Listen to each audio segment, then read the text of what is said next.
Assalamualaikum warahmatullahi wabarakatuh. Alhamdulillahi rabbil alamin. Alhamdulillahilladzi haqqa hamdihi wassalatu wassalamu ala rasulih Sayyidina wa maulana Muhammadin wa ala alihi wa sahbihi, amma ba'du. Para jamaah salat zuhur yang sama-sama Allah muliakan, alhamdulillah hari ini kita masih diberikan kekuatan iman dan kesehatan lahir batin untuk bisa menjalankan aktivitas sekaligus ibadah salat zuhur secara berjamaah. Semoga rangkaian ibadah dan aktivitas yang kita lakukan Allah memberikan keberkahan dan keridhaan di dalamnya, amin ya rabbal alamin. Hadirin para jamaah yang Allah muliakan, kekuatan hati itu bisa kita dapatkan di saat kita mampu dan mau menerima sebuah nasihat demi nasihat. Jika seseorang itu dirinya mampu menerima sebuah nasihat, berarti ada ciri dan cara bahwa ada kekhilafan, dosa dan maksiat yang sudah terampuni di dalam diri kita, sehingga seseorang yang mampu menerima dirinya untuk mendapatkan sebuah nasihat, kita itu termasuk yang mempunyai kelembutan hati yang kita miliki, sehingga Nabi kita Muhammad sallallahu alaihi wasallam memberikan satu pesan kepada kita, man tarakal dzunuba raqqa qalbuhu. Seseorang itu jika sudah berusaha meninggalkan perbuatan dosanya, maka akan mendatangkan kelembutan di dalam kalbunya. Wa man tarakal harama wa akalal halala wa saffat fikratuhu. Maka seseorang yang meninggalkan perkara yang haram dan memakan sesuatu yang halal, maka akan jernih cara berpikirnya. Kejernihan kita berpikir ternyata berawal dari kelembutan hati. Seseorang itu tidak mampu berpikir ketika dan di saat hatinya tidak ada kelembutan di dalamnya. Pantas Al-Quran itu banyak memberikan pesan tentang dianjurkannya kita untuk selalu berpikir, untuk selalu menggunakan akal yang kita punya. Ada 9 ayat di dalam Al-Quran anjuran kita untuk berpikir dan berakal. Di antaranya ada ayat yang berbunyi, atamuruna nasa bil birri wa tansawna anfusakum wa tatlunal kitab afala tatafakkarun.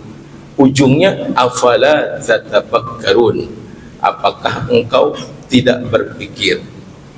Ada di ayat lain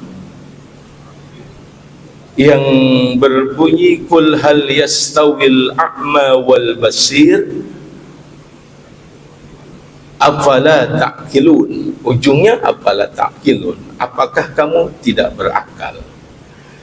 Sehingga sebuah keputusan yang lahir dari lisan kita harus berawal dari sebuah kelembutan hati, karena dengan kelembutan hati akan menjernihkan cara berpikir kita.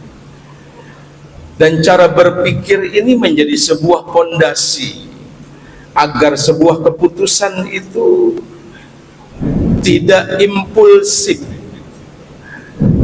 sebuah keputusan itu tidak ada pertimbangan yang matang. Karena seseorang yang menggunakan cara berpikirnya dan akalnya yang lebih utama didahulukan di saat mengambil sebuah keputusan, tuba liman kana aqluhu amiran, maka orang yang menggunakan akalnya untuk kejernihan cara berpikirnya, tuba, maka orang itu akan mendapatkan tuba. Tuba itu ay khairun katsirun, kebaikan yang banyak. Berbahagialah seseorang yang akalnya itu jadi pimpinan. Wa hawa'u asiron, dan hawa nafsunya menjadi tawanan. Wa wailun, dan begitu celaka seseorang liman kana hawahu asiron, hawahu amiron, celaka seseorang yang hawa nafsunya itu menjadi pimpinan, wa aqluhu asiron, dan akalnya itu menjadi sebuah tawanan. Sehingga seorang itu ketika mengambil sebuah keputusan harus mendahulukan akalnya. Akal itu terkadang terkalahkan dengan hawa nafsu. Hawa nafsu dengan syahwat itu berbeda. Kalau hawa nafsu itu mailanu nafsihi ila ma tastahyihi min ghairi da'iyati syar'i. Jadi kalau hawa nafsu itu ajakan yang muncul di dalam diri untuk melakukan sesuatu yang kita tidak inginkan, dan sesuatu itu di luar daripada ajaran syariat, itu namanya hawa nafsu. Tapi ketika kita berbicara syahwat, syahwat itu ishtiyaqun nafsi ila syai'in, kerinduan untuk melakukan sesuatu, kerinduan jiwa dengan sesuatu, itu namanya syahwat. Kita berangkat ke masjid itu dengan syahwat, di dalamnya ada syahwat kebaikan. Cenderung hawa nafsu ini lebih mengajak kepada perkara-perkara keburukan. Jika seseorang bisa mengendalikan hawa nafsunya, maka akan muncul sebuah keputusan yang jernih, yang menggunakan akalnya dengan keputusan sesuai dengan syariat yang dijalankannya. Sehingga seseorang itu di saat beragama pun harus dengan akal. Bukan berarti akal itu sebuah keputusan akhir, karena di atas akal itu ada iman. Jadi beragama itu bukan dengan hawa nafsu. Banyak orang yang beragama dengan hawa nafsu. Kita beragama harus dengan akal. Sandaran akal adalah iman. Artinya apa? Apakah sesuatu yang tidak masuk akal kita harus tidak terima? Bukan seperti itu maksudnya. Akal itu digunakan bagi orang yang beragama di saat akal itu berbicara usuliyah, berbicara akidah. Akal punya berat. Tapi di saat berbicara tentang syariat, aturan-aturan agama, itu akal tidak didahulukan. Ketika dokter itu, kita pergi ke dokter, itu akal yang harus kita gunakan lebih dahulu. Apakah ini betul dokter atau tidak? Kita buktikan ini dokter. Setelah kita buktikan ini dokter, kemudian dokter memberikan obat kepada kita. Di saat dokter itu, karena kita sudah buktikan dan kita yakin dengan akal kita bahwa itu adalah dokter yang sesungguhnya, kemudian dia memberikan obat. Di saat kita baca obat, karena kita bukan orang yang ahli di bidang kedokteran, bahkan tidak paham tentang obat-obatan, di saat dokter itu memberikan obat itu, pasti kita akan minum obat itu walaupun kita tidak tahu Artinya di saat kita meminum obat itu, akal itu bukan tidak mempunyai peran. Di dalam urusan syariat, iman yang harus didahulukan.